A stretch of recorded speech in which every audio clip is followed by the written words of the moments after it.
l'épisode 30 du podcast de sorcellerie.net. Mon nom est Dead Priest et je suis accompagnée de Zelda. Allô Zelda! Bonjour! Ça va bien? Oui, je vais très bien, toi? Oui! Aujourd'hui, on parle de la ritualité, donc les rituels dans les grandes religions. Il y en a beaucoup.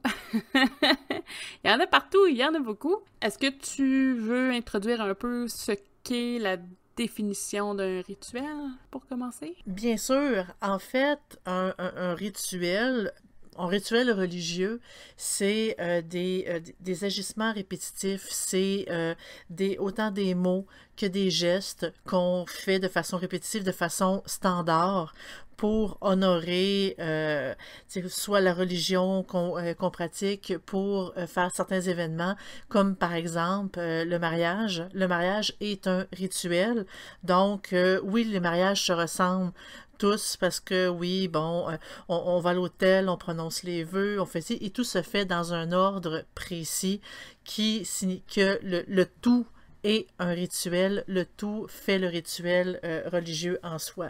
Les rituels ne sont pas nécessairement religieux parce que si, par exemple, à tous les matins, vous vous levez, vous faites, tu sais, comme votre déjeuner avec votre journal et votre café. À tous les matins, vous prenez un 20 minutes là-dessus. Après, vous méditez un peu. Après, ça, c'est le rituel du matin. Donc, un rituel n'est pas nécessairement religieux. Il peut être tout simplement, c'est une routine, en fait. Un rituel est une routine, peu importe ce que c'est. Et dans les religions, les rituels se ressemblent beaucoup d'une religion à l'autre. Donc, aussi, on peut appeler ça les rites. Rites, rituels, ça se ressemble, ça veut dire à peu près la même chose, parce que rituel vient surtout du mot anglais ritual. Donc, c'est à peu près la même chose. Donc, il y a différents types de rituels. Rituels pour, tu sais, lors du décès d'une personne, pour penser justement à nos morts, pour se marier, pour, tu sais, de baptême, de naissance, des rituels. Il y en a tellement, tellement, tellement. Oui, puis justement, là, ce que tu mentionnais, c'est souvent des rites de passage qu'on appelle. Oui, C'est des rites qui marquent des événements marquants là, au travers d'une vie, que ce soit religieux. Généralement, ça touche beaucoup la religion parce que, bon, c'est le parcours d'une vie, mais ça peut être aussi là, de façon personnelle, là, genre juste quelqu'un, je sais pas, quelqu'un qui fête les 16 ans de son enfant justement parce qu'elle passe de l'âge adolescent à l'âge adulte. Ça s'en vient, en tout cas. Mais il y en a des rites pour ça. Mais pourquoi? L'important, c'est pourquoi est-ce qu'on fait des rituels? Les rituels, ça exprime, ça réaffirme un système de croyance. Ben, je ne dis pas de prendre son café, il réaffirme le fait que vous aimez le café, mais au niveau plus religieux, on y met une intention, une énergie, un engagement, puis je pense que ça fait une différence versus participer à un événement commun, là, lié, je sais pas, une fête, par exemple. ben c'est pas mal la base, en fait, parce que peu importe que ce soit un rituel religieux, un rituel de la vie courante ou un rituel de la magie, tu sais, en sorcellerie, le but est d'y mettre une intention et d'y mettre la visualisation nécessaire. Parce que quand on parle de mettre une intention, c'est qu'il faut visualiser notre intention. On veut donner du bien à quelqu'un, il faut le visualiser, ce bien-là, pour pouvoir le donner. C'est comme si on fait, par exemple, un travail quelconque. Ben, il faut rédiger le travail pour pouvoir le remettre. La visualisation, c'est la même chose. Il faut le voir, y penser, le sentir pour pouvoir le donner. Et dans tous les rites rituels, peu importe la religion, peu importe ce qu'on veut en faire, c'est la même chose. Si, par exemple, bon, rituel du matin, on va aller chercher notre café, ben, on a l'intention de, et le café, on le déguste. C'est comme on le boit, on le sent, on a comme, on le vit. Et les rituels religieux, c'est la même chose. C'est de vivre ce rite-là, de vivre ce passage-là. Par exemple, quand on se marie, ben c'est le passage à l'état de je suis maintenant une femme mariée et de vivre tout le rituel en soi comme étant c'est un acte joyeux. En fait, normalement, c'est un acte joyeux. Et de vivre tout ce rituel-là, de le sentir en nous et justement de le vivre. Autant quand que les rites de passage, comme tu mentionnais, c'est la même chose. une personne qui passe de, bon, mais ici, l'âge pour devenir adulte, c'est 18 ans. Donc, lorsqu'on fête notre anniversaire de 18 ans, bien là, normalement, il n'y a rien d'écrit, il n'y a rien de standard, mais c'est quand même une façon, un rite, de dire un rite de passage pour dire je suis maintenant adulte, on va fêter ça, on va faire de quoi d'extraordinaire pour honorer le fait que je passe de l'adolescence à la vie adulte. Les rites de passage, il y en a dans diverses religions, mais il y en a aussi dans la vie courante, bien sûr. Et c'est des rites que, c'est sûr que la religion prend quand même une grande place dans nos vies parce que on a besoin de croire en quelque chose, on a besoin de se sentir prendre part à quelque chose et d'être important lié à cette chose-là. Par exemple, bon, pourquoi je vis, pourquoi je suis là et pourquoi j'existe? La religion répond à ces questions-là et c'est pourquoi que ça vient quand même d'une importance de faire partie de ces rites-là, d'y participer et de se sentir vraiment honoré d'en prendre part, autant quand c'est joyeux que quand c'est plus triste, quand par exemple il faut faire le deuil d'une personne ou de quelque chose, parce que c'est pas parce que il y a personne qui est décédé qu'on ne peut pas vivre de deuil, mais c'est quand même, c'est tous des moments, des passages à accomplir et qui est nécessaire dans la vie. Oui, puis je pense que tu vas être d'accord aussi au niveau du pourquoi qu'on a des rituels. Je pense que la création d'un sentiment de routine fait en sorte qu'on a un sentiment de sécurité ou un apaisement émotionnel. Donc, le fait de toujours faire les mêmes gestes, ça crée, bon, c'est comme je te dis, le matin, tu te lèves, tu te brosses les dents, tu vas faire ton café, là, dans peu importe l'ordre, là. Ça crée un effet d'apaisement. Chaque matin, ton café va être là. Il n'y a aucun stress ou une anxiété qui est reliée à ça. Ça peut créer ce qu'on appelle le sentiment de sécurité, Oui. ou être bien émotionnellement. Parce qu'on sait ce qui va arriver, on sait ce qui va suivre et nous, ça nous sécurise dans le sens que, oui, il n'y a pas de stress à savoir, oh non, est-ce qu'il va y avoir un problème? Non, à moins que la machine à café brise, mais ça, c'est rare, ça n'arrivera pas. Mais c'est non, mais les routines nous apaisent, les routines nous mettent en confiance parce qu'on sait ce qui va arriver. C'est de là la raison pourquoi que le monde aime beaucoup la divination, c'est qu'on veut savoir ce qui va arriver parce que c'est une source de stress. La routine, les rituels, eux, on sait ce qui va se passer. Comme le mariage, on le sait que, bon, par exemple, on s'habille en conséquence, la mariée met sa belle robe, elle se maquille, elle se peigne avec ses dames d'honneur, elle rentre à l'église, elle sait que son futur mari est en avant, qu'elle va avancer, ils savent exactement ce qu'ils doivent dire, où est-ce qu'ils doivent signer à la fin, elle sait qu'elle va avoir un party après, qu'il va y avoir de la musique, de la danse et tout, elle a vraiment tout organisé, et par la suite, ben, il y a la fameuse nuit de noces que tout le monde a hâte, mais c'est ça, tu sais, c'est un gros rituel qui dure une journée complète, et ce rituel-là, il fait en sorte que la mariée, étant donné que c'est un événement qui est quand même assez stressant parce qu'ils ont toute peur que ça se passe mal, mais ça sécurise. Elle sait ce qui va arriver. Elle sait comment ça va se passer. Donc, c'est pour ça qu'elle peut vraiment être à l'aise, se libérer et vivre ce moment-là de façon très intense. Oui, puis avec ça aussi, je pense que ça apporte un sentiment d'accomplissement. Puis une progression. Au niveau peut-être de la religion, peut-être une progression dans sa foi personnelle. Puis on peut le voir aussi avec, par exemple, des pratiques magiques, tout ça. Quelqu'un qui répète dans sa routine des rituels ou en tout cas une certaine corrélation là, avec sa pratique, va finir par avoir un sentiment d'accomplissement parce qu'il progresse, puis il va finir à être plus lié avec sa pratique. Donc, oui. on a un sentiment d'attachement là aussi qui se lie à ça. La rituelique, là, je parle pas d'un pratiquant solitaire, mais généralement un pratiquant de groupe, va aussi avoir un sentiment de communauté. Tout ensemble, un peu comme Mesnet. Tout ensemble, on a on est entouré. Sujet commun. Oui, on a un intérêt commun, on est entouré, on s'entraide. C'est la même chose dans la rituelique. Si vous allez à une grande fête, je sais pas, religieuse, qui a, je sais pas, une messe, par exemple, bon, ben, justement, vous êtes autour d'une même pensée, d'un même but, d'un même effort commun. Donc, le sentiment de groupe et le sentiment d'appartenance devient alors super important. Puis je pense que c'est quelque chose qu'on cherche beaucoup dans la pratique ésotérique.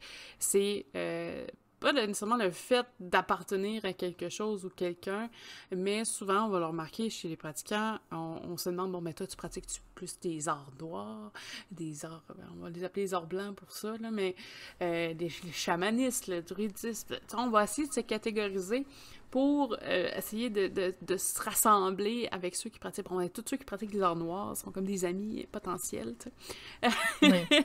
Non, mais c'est ça pareil, là. C'en est un peu comique, là. Oui, puis que le fait qu'éventuellement, on pourrait trouver du monde avec qui pratiquer, parce que tu sais, oui, la pratique peut se faire seule, mais les êtres humains, on est un peuple grégaire, on est un peuple qui aime être ensemble, qui aime être en groupe et ne pas être seul.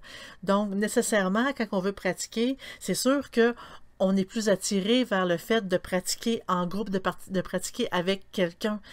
De là, ce qui est difficile, c'est de vraiment trouver une personne qui s'associe vraiment avec notre pratique. C'est ça que les grandes religions ont réussi à faire, en fait, c'est qu'ils ont établi des règles et que tout le monde qui suit ces règles-là peuvent se retrouver ensemble, peuvent se rassembler et pratiquer ensemble. Et c'est ça qui apporte la grande joie des pratiquants. En magie, en sorcellerie, oui, c'est possible. Oui, il y en a. Bon, il y a la Wicca qui c'est quand même plus ou moins généralisé. Mais les autres pratiques aussi, ça se peut. Oui, ça se fait. Il y a des groupes. On peut pratiquer avec d'autres personnes. Et on est plus attiré vers ça, justement, parce qu'on ne se sent pas seul. On se sent accompagné. On se sent vraiment, tu sais... c'est comme ça nous aide à repousser nos capacités parce que on sait que on n'est pas perdu en fait. On est ensemble, on est avec du monde. On est connecté.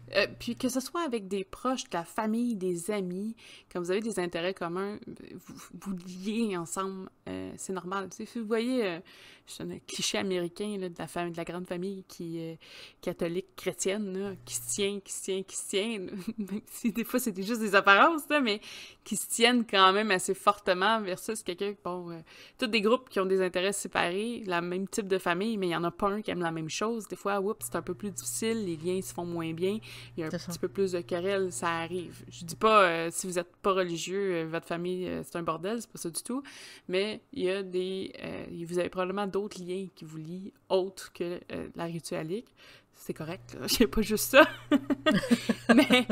mais ce que je veux dire, c'est qu'on voit ces sentiments-là ces liens forts-là qui peuvent se créer. Là. Parce que forcément, avec tout ce qui est rite de passage, vous marquez une vie entière. Tu sais, je veux dire, les premiers rites de passage, je peux les comparer. Là. Par exemple, le baptême, chez les Wiccans, on parle quand même du Wiccaning, donc qui est le baptême Wiccan, où on va présenter l'enfant aux divinités, on va présenter son nom, l'officialiser un petit peu, puis on va demander une bénédiction.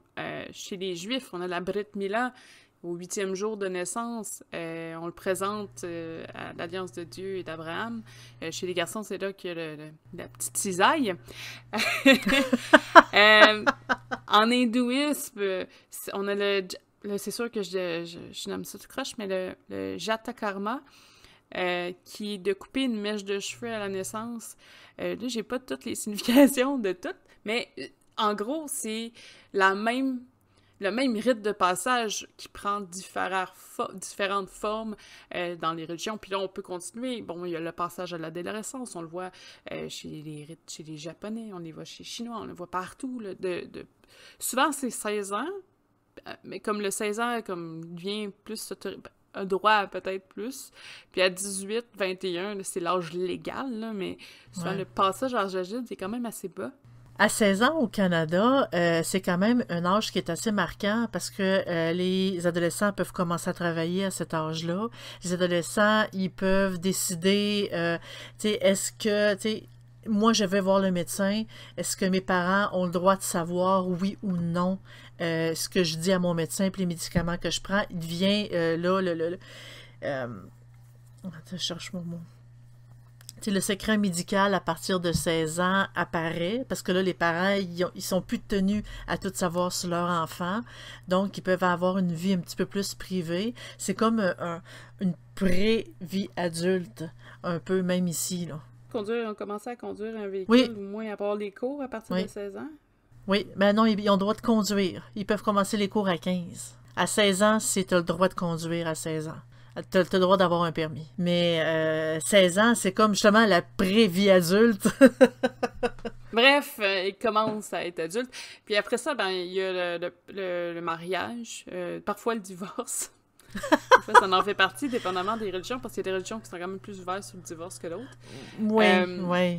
Mais tu sais, On a souvent, aussi il faut commencer par le mariage pour finir avec un divorce. Oui, oui. On a aussi tout ce qui est préparation au décès et le rite funèbre qui varie énormément d'une religion à l'autre. Il y a aussi des rites qui sont des célébrations, des hommages. Par rapport à ça, il y en a qui sont vraiment épouvantables, là, à nos yeux, peut-être, de non-croyants, ou du moins de non-croyants dans cette religion-là, mais c'est des C'est-à-dire? rites qui marquent... j'ai vu... ça va peut-être intéresser des gens. Je pense que je l'ai noté. Oui, c'est un festival de... en français, c'est le festival de Ashura, ou Tamkharit, chez les Chiites. C'est de la flagellation avec des couteaux et des lames en l'honneur du prophète Imam Hussein. C'est un imam qui est décédé, qui s'est fait assassiner. Fait que les gens, pendant cette festivité-là, prennent des espèces de chaînes, puis attachent des couteaux, et de toutes les formes et de toutes les longueurs, mais des lames, et se flagellent avec. Ben ouais, mais imagine les blessures, c'est quelque chose, là. Ah, c'est quelque chose. C'est quelque Ah, chose, il y a des groupes qui essaient en ce moment de faire bannir la pratique, parce que ça ben fait quand c'est même, clair. ça date pas d'hier, mais parce qu'il y a des jeunes enfants qui pratiquent, là. Ils sont bourrés de sang, là. Oh, C'est pas... Ils ben ont c'est l'air clair, en c'est forme dégoûtant. pareil, là, mais... mais là, ils essayent en ce moment d'essayer que les gens, au lieu de se faire... qui se blessent, puis qui perdent du sang, qu'ils fassent des donations sanguines pour la Croix-Rouge, des trucs comme ça, là, mais ça passe Ouais, plus c'est ou ça, moins. oui. Tu sais, j'ai vu des rites aussi qu'ils lançaient en Inde, je pense. Mais là, ça a été banni, ça. Mais en Inde, à certain point dans l'histoire, et encore des fois ici, encore aujourd'hui, dans des villages un peu plus à l'écart, là, ils lançaient des bébés d'un balcon quand même assez haut sur un drap qui était tenu par des hommes, là. Puis si le bébé il tombait sur le drap, ben c'était signe qu'il était comme béni. Puis s'il tombait à côté, ben souvent, c'est ça. Il était comme mort. Ouais. C'était comme, Oh je mon sais Dieu. pas, mais c'est des rituels qui existent. Je pense que c'est des rituels qui sont quand même assez particuliers. C'est pas des choses qu'on voit tous les jours. Il y en a des fois c'est culturel. Il y en a que c'est, je sais pas, peut-être que c'est une façon de trier dans leur tête les enfants faibles ou de mauvaise nature ou créer dans un mauvais contexte pour les divinités. Et ça peut aller loin, là. Je sais pas... comme que ça a été banni, j'ai pas fouillé, là. C'est récemment que ça a été banni. Parce que tu retrouves des vidéos, des vidéos, en tout cas, généralement, ils s'en sortent bien là, dans les vidéos, là. Mais c'est ça, c'est assez choquant. Mais c'est des trucs qui ont été capables d'arrêter parce que, bon, ils disaient que ça traumatisait l'enfant, je sais pas, hein. Après ça, Je peut-être que sais là-bas, pas. des peurs, des hauteurs, il y en a beaucoup, mais le... C'est comme pour eux, c'est ça, un rite. Des fois, oui, ça peut être dangereux, un rite slash rituel. Il y en a qui, c'est ça va très loin. Généralement, si vous pratiquez, hein, les rituels ne devraient pas être tant dangereux que ça. Ben, il y Devraient en pas, a en qui majorité. servent, ils boivent des hallucinogènes ou des mélanges d'herbes qui sont quand même assez dangereux pour la santé, puis c'est pas tout le monde qui s'en sort vraiment bien non plus, là. Non, effectivement. Il y a, écoute, on en a parlé, je pense, sur le Discord Oui. en tout cas, cette semaine, mais pour les autres, ça va être peut-être dans il y a 3 semaines. C'est concernant l'ayahuasca, qui souvent est utilisé là, à toutes les sauces. C'est une espèce de rituel d'initiation pour le nettoyage intérieur de son âme. Et oui, effectivement, des fois, ça crée des décès et cachés, souvent, parce que c'est une belle attrape touristique. Mais il faut faire attention à ça aussi. Des rites d'initiation, par contre, là, on a parlé de défunts et tout ça, mais il y a aussi des rites initiatiques. On en parle souvent en sorcellerie. Souvent, quand vous faites partie d'un coven, ou éventuellement, vous pouvez assister, ou en tout cas, vous participer en tant que tel, en tant que vous-même, hein, dans un rite initiatique, où on voit un peu le rituel comme la mort, le dégagement des espèces d'énergie négatives et le renouveau, donc la renaissance avec l'éveil. Un phénomène quand même qui est présent dans la plupart des rituels. Donc, c'est comme la terminaison d'un cycle pour le renouveau. Donc, c'est quelque chose aussi C'est une forme de baptême aussi. Hein. Oui, exactement. Parce que en tant que tel, quand vous faites votre baptême, vous fermez une boucle pour en rouvrir une nouvelle. Donc, vous vous présentez à la divinité, vous commencez votre cycle de vie. C'est un peu comme avoir, je sais pas, fermer le lien avec la... C'est pas fermer le lien avec la mère, mais en tout cas, du moins, pendant la naissance, pour débuter sa vie. Face aux divinités, là, dépendamment de quelle religion, tout ça que ça peut se faire. Quand vous êtes adulte, si vous terminez l'adolescence pour aller vers le passage de l'adulte, donc un nouvel éveil, maintenant, des nouvelles responsabilités aussi. Et au niveau là, du rite funèbre, c'est la même chose. Donc, on termine une vie pour peut-être aller en vivre une autre dans l'au-delà ou au moins se réincarner.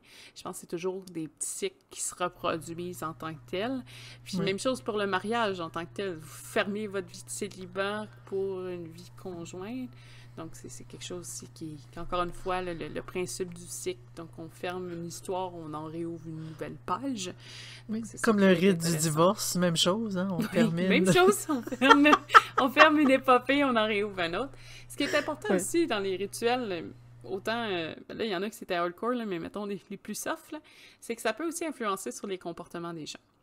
Je te donne un exemple, quelqu'un qui, chaque jour, je vais essayer de prendre un exemple là, qui est plus lié au paganisme, tout ça.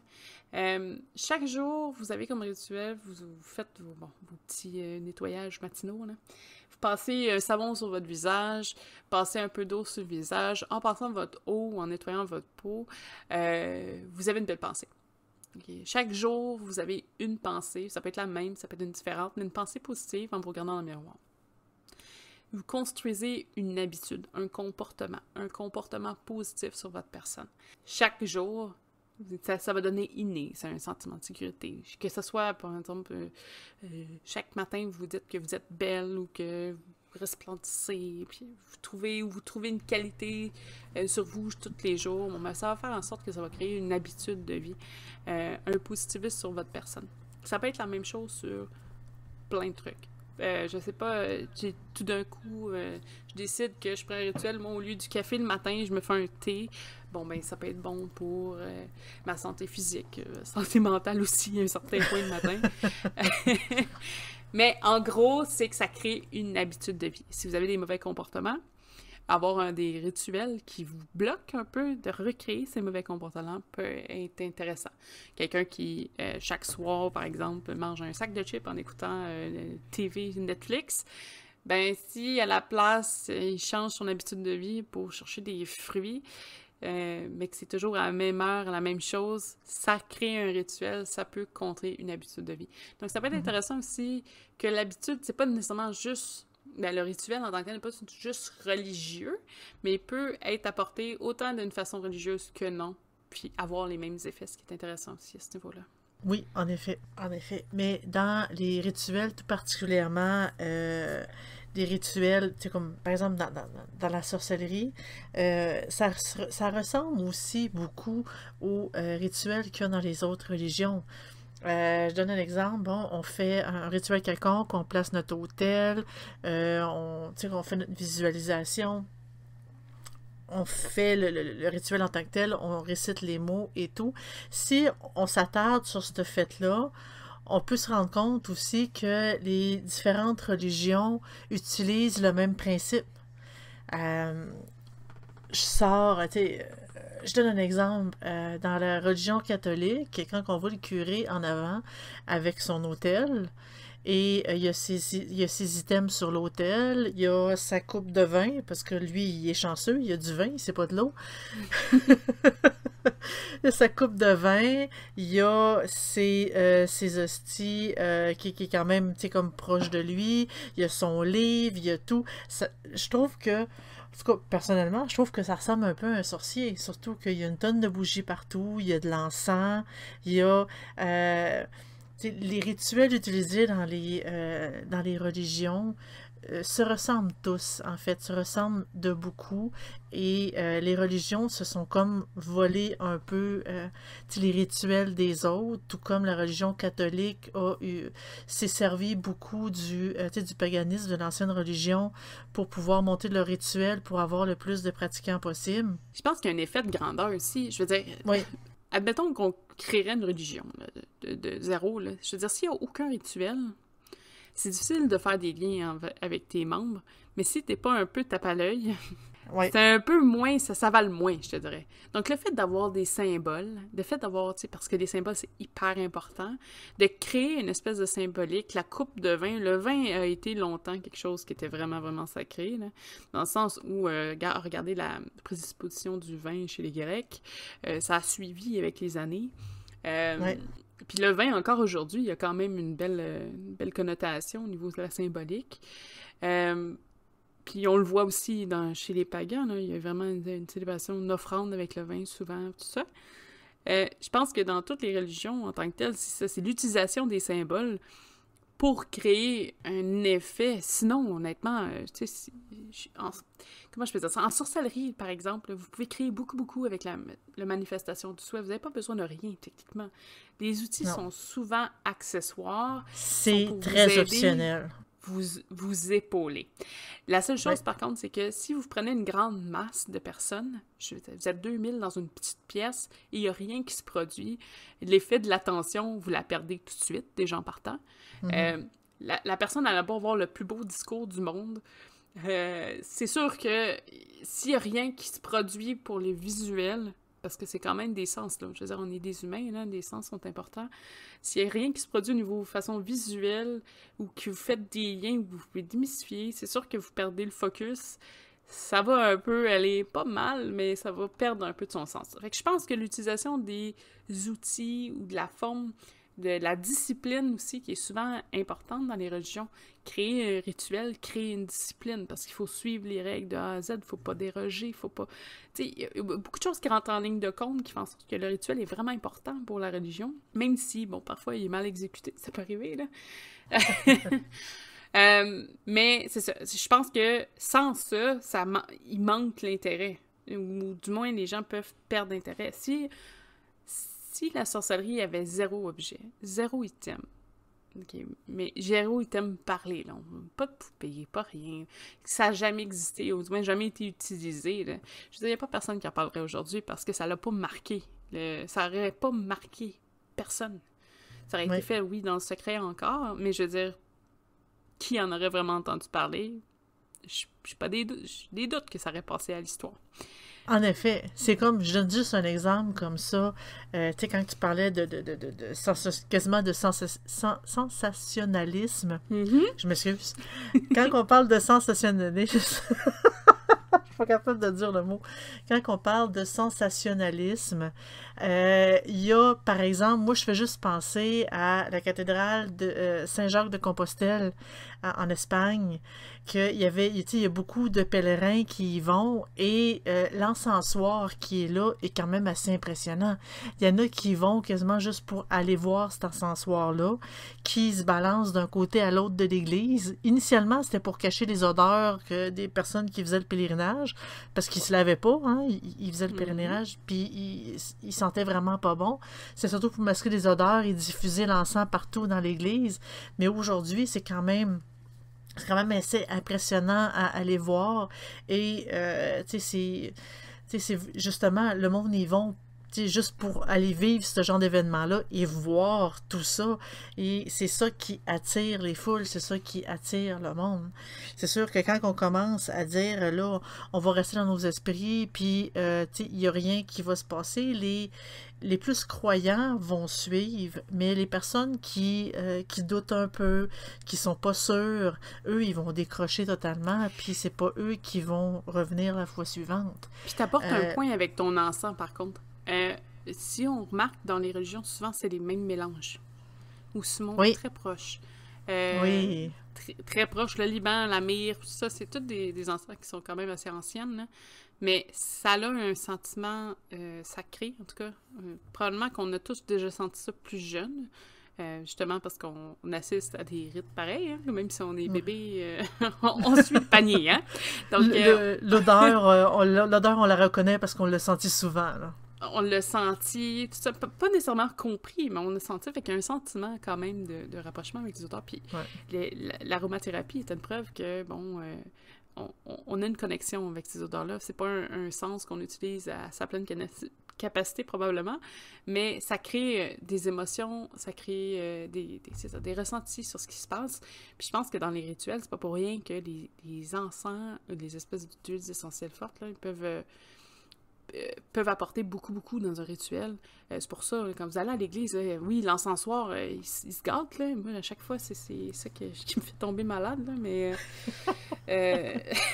pourtant, je vais, en tout cas, si je peux à une autre église, c'est moins pire, je suis correcte, là, mais il y a des odeurs qui marquent plus que d'autres. Il y a des curés qui exagèrent un peu sur le nombre de cuillères. Il y en a qui aiment ça se brasser l'encensoir en avant, là. C'est bizarre dit de même, par exemple. Les mauvaises jokes des samedis matins. Moi, ça, je mets ça dans les... je garde ça pour... C'est un rituel qui fait partie, en gros, du rituel. Parce que oui, là, c'est quelque chose de voir les choses, mais de le sentir aussi, je pense que ça apporte beaucoup. Puis autant quelqu'un qui pratique solitaire à la maison sur sa pratique de sorcellerie que la grosse église qui est remplie à ras-bord, là, je pense que ça apporte quand même un gros sentiment de réconfort, communauté, de tout ce qu'on a nommé un petit peu plus haut, là, aussi. Là. Oui. Ça rassemble. Ça rassemble, et on aime être rassemblés, on aime être ensemble, on aime passer du temps avec du monde qui pense comme nous, qui agissent comme nous, ils connaissent aussi les rituels et ça sécurise. Ça nous sécurise d'être en groupe parce que c'est comme si on se dit, regarde, il peut pas vraiment nécessairement arriver de malheur parce qu'on est ensemble, on est unis, on ne fait qu'un. Et c'est ça qui fait en sorte que pourquoi les religions sont aussi populaires. Pourquoi que tout ce qui est comme rituel, routine, c'est aussi populaire. C'est justement parce que c'est facile, ça se fait, on se sent bien, on se sent en paix, on se sent à l'aise en sécurité et c'est ça comme l'idée de la chose. Et quand que je mentionnais que les religions se sont comme volées plus les uns les autres, tout particulièrement le catholicisme qui a volé beaucoup, beaucoup à l'ancienne religion pour essayer d'inclure les païens le plus possible pour dominer au niveau religion dans comme sur toutes les terres. Je donne juste certains exemples parce que quand que j'ai commencé jeune adolescente, j'ai commencé à faire un peu de sorcellerie, je me suis rendu compte que, dans ma famille, mes grands-parents étaient quand même étaient très, très catholiques. Et ils faisaient des pratiques que moi, je me disais, waouh, mais c'est de la sorcellerie ce qu'ils font. C'est de l'ancienne religion ce qu'ils font. Je donne juste un exemple comme ça. Quand ma grand-mère me dit, je vais allumer une bougie pour toi pour t'aider. On se dit, c'est pourtant, elle est très catholique et on le fait aussi dans les églises. Parce que si vous remarquez, OK, dans les églises, il faut payer. Parce que eux autres, une église, peu importe ce qu'on fait dans une église, il faut payer. Quand il y a souvent des cierges, comme du côté des églises, et des cierges en échange d'argent, bien sûr. On peut les allumer à la pensée d'une personne, on peut les allumer pour soi-même, pour la guérison d'un proche. Et justement, juste le fait d'allumer une bougie avec une intention, ben, c'est parce que c'est de la magie. Et la religion catholique a repris ce rite-là, a repris ce concept-là pour justement mieux adhérer les gens. Et dans ma famille, c'est quelque chose qui se disait très, très, très, très souvent. Je vais allumer une bougie pour toi. Je vais t'envoyer de l'énergie positive. Je vais, je t'appuie, je vais penser fort à toi pendant ce temps-là. En gros, c'est des échanges d'énergie, c'est des échanges d'intention. Tu charges ton intention, puis t'envoies l'énergie. C'est exactement la même chose. C'est de la magie. C'est juste que les religions les ont standardisées pour en faire des rites religieux, comme exclusifs à eux, je mets des guillemets là-dessus, mais pour vraiment officialiser le rite, pour que ça devienne soudainement religieux. Mhm. Et ça, il y en a vraiment beaucoup, beaucoup, parce que juste, quand on y repense bien dans certains rites, que le curé, il boit le sang du Christ et qui mange le corps du Christ, encore là, c'est de la visualisation. Encore là, c'est un rite de... parce que des fois, c'est quand que... une personne fait quelque chose d'extraordinaire, ben le peuple, pour commémorer cet acte extraordinaire-là, ils font des rites à sa mémoire. Comme par exemple, bon, Jésus-Christ, la religion catholique a fait des rites en sa mémoire à lui, mais les différentes religions aussi, ils font des rites à la mémoire de grands. Par exemple, dans la mythologie grecque, ben il y avait Hercule, puis le peuple honorait Hercule, que lui, il a fait des choses extraordinaires. Bon, est-ce que c'est un mythe ou c'était la réalité? Ça, on n'en a aucune idée. Mais les grands héros, les rites étaient liés à eux. Donc,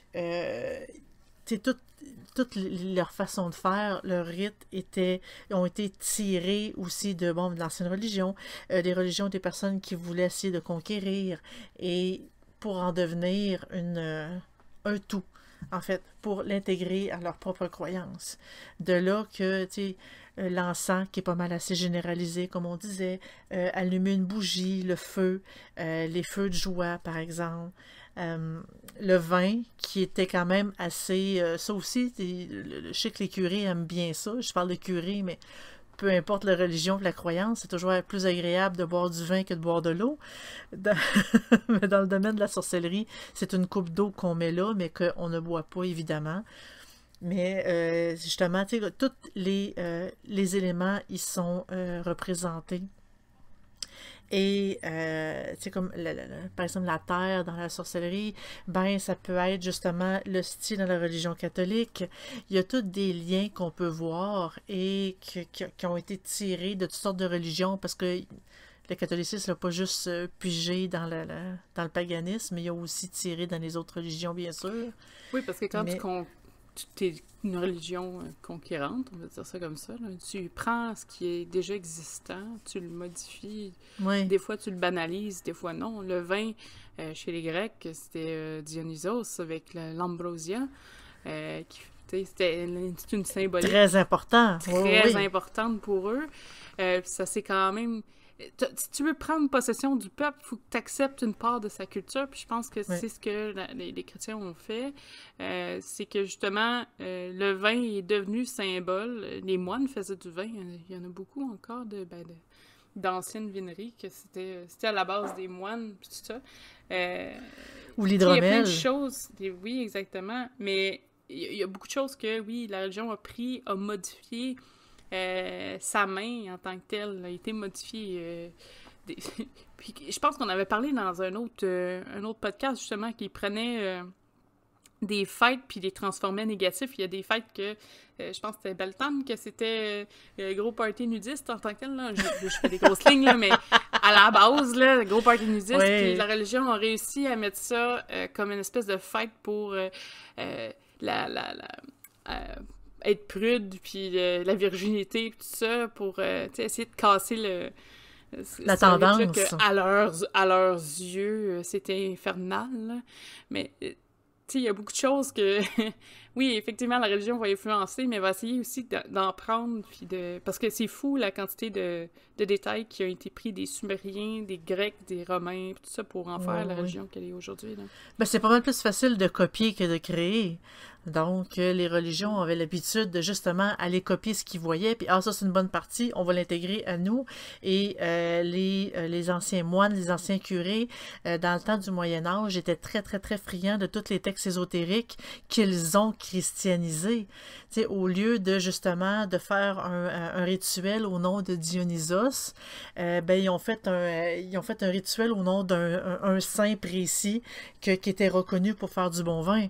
Donc, ils ont comme tout associé, ils ont changé les noms, ils ont mis des saints, ils ont mis des anges, ils ont mis la Vierge Marie pour tout remplacer les anciens dieux, les anciennes croyances, et ainsi s'approprier la pratique pour justement aider les croyants des autres religions à s'intégrer à la religion catholique.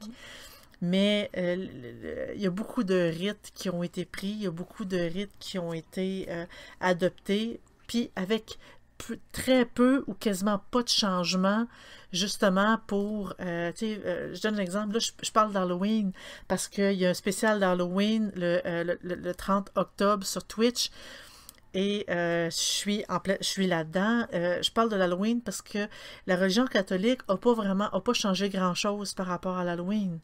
Ils ont juste rajouté des détails pour le christianiser. Et ça, on va en discuter le 30 octobre sur Twitch. Mais il y a des rites qui ont littéralement adopté, pris, qui ont légèrement modifié à leur sauce, ou même des fois presque pas modifié, qui ont juste littéralement christianisé. Et là, c'est sûr que là, on parle beaucoup de la religion catholique, parce qu'évidemment, nos racines viennent de là, au Canada en particulier, mais toutes les autres religions, c'est la même chose. Tu sais, quand on veut intégrer un groupe, quand on veut intégrer un peuple, c'est pas mal plus facile de rajouter certains rites qu'ils ont l'habitude de faire à la religion pour qu'eux se sentent parmi nous, pour qu'ils ne se sentent pas séparés, pour redevenir un groupe. Tu sais, le sentiment d'appartenance qu'on parlait au début, ben justement, ça permet aux nouveaux groupes qui intègrent la religion de ne pas se sentir à part, de ne pas se sentir rejeté parce qu'ils viennent d'une autre religion. Ils disent « Ah, ben nous aussi, on pratique ça de telle façon, on va légèrement le modifier pour que, tu sais, comme maintenant, nous faisons totalement partie de vous, tu sais, comme, et on l'accepte de façon plus facile, plus aisée. » Là, je sais que tu as parlé de la création un petit peu plus tôt. D'ailleurs, ça va être quelque chose qui va être sur le prochain podcast. Oui. Je pense qu'on avait fait généralement le tour là, pour les rituels. Est-ce que tu avais autre chose à rajouter? Non, je crois que j'ai tout dit ce que je m'étais pris en note. Ben là, on est en feu parce que la semaine prochaine, vous allez avoir le sujet sur les mythes de la création religieuse. Ça va être intéressant. Oui. Sur ce, entre-temps, moi, je vous souhaite une excellente semaine. Puis on se revoit la semaine prochaine. Bonne semaine à tous. Au revoir. Bye.